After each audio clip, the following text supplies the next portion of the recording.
I got so much motherfucking design on right now. Break it down, bring it back, make it clap. Just on my line, and you know they come straight. Now we know what up. How you fucking with these hoes up?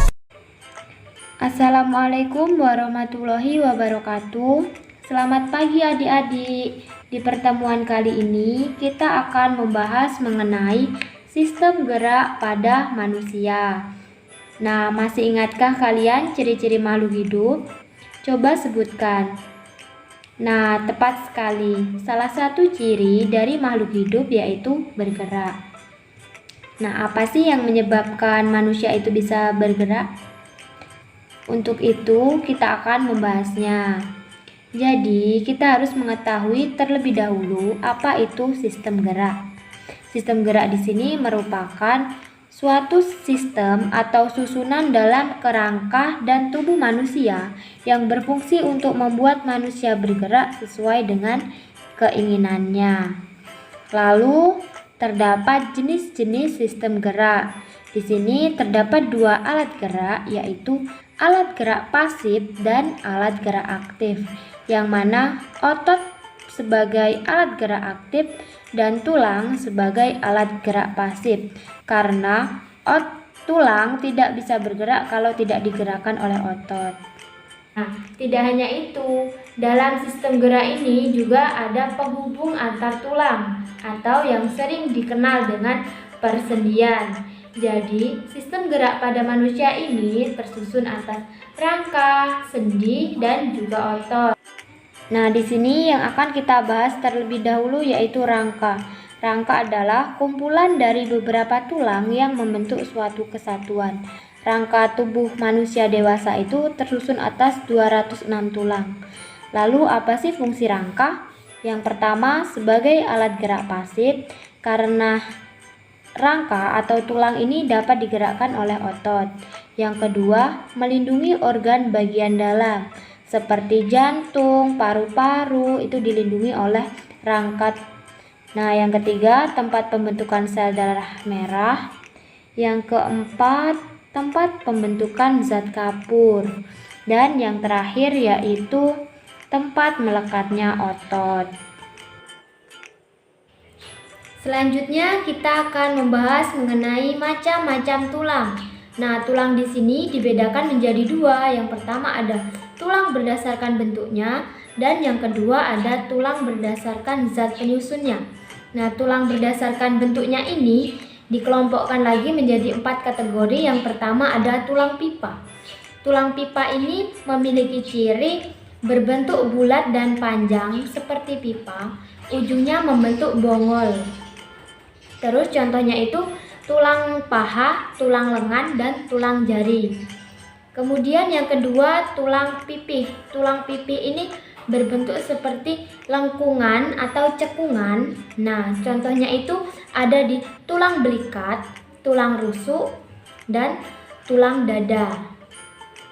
Yang ketiga ada tulang pendek. Tulang pendek ini memiliki ciri pendek. Contohnya terdapat pada tulang telapak tangan dan telapak kaki. Yang keempat ada tulang tak beraturan. Tulang ini memiliki ciri berbentuk kubus dan tak beraturan. Contohnya terdapat pada ruas-ruas tulang belakang. Kemudian kita lanjutkan ke tulang berdasarkan zat penyusunnya. Di sini dibedakan menjadi dua, yaitu tulang sejati osteon dan tulang rawan kartilago.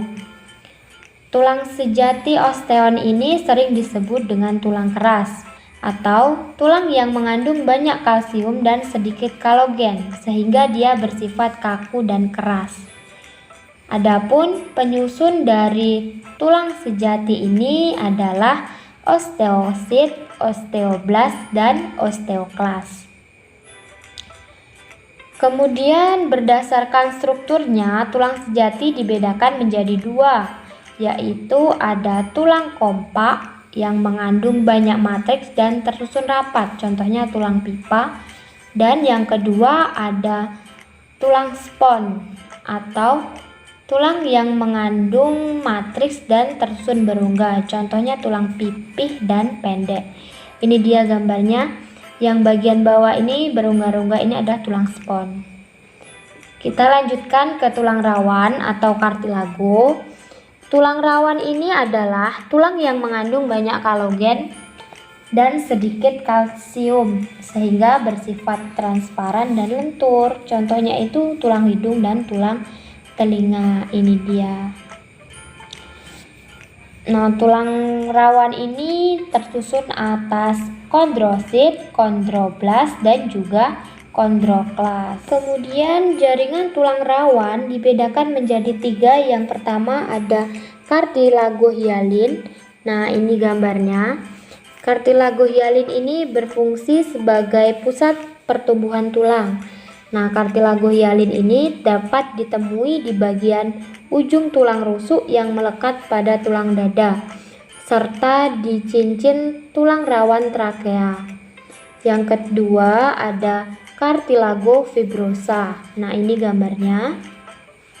Kartilago fibrosa ini sering dianggap sebagai tulang yang paling kuat karena memiliki lapisan kolagen yang bersifat tebal serta kuat.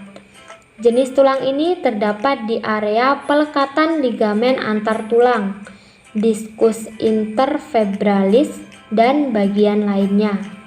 Yang ketiga ada kartilago elastis. Ini gambarnya. Kartilago elastis ini pada dasarnya sangat serupa dengan kartilago hialin. Namun pada kartilago elastis terdapat banyak kandungan jalinan serat elastin halus.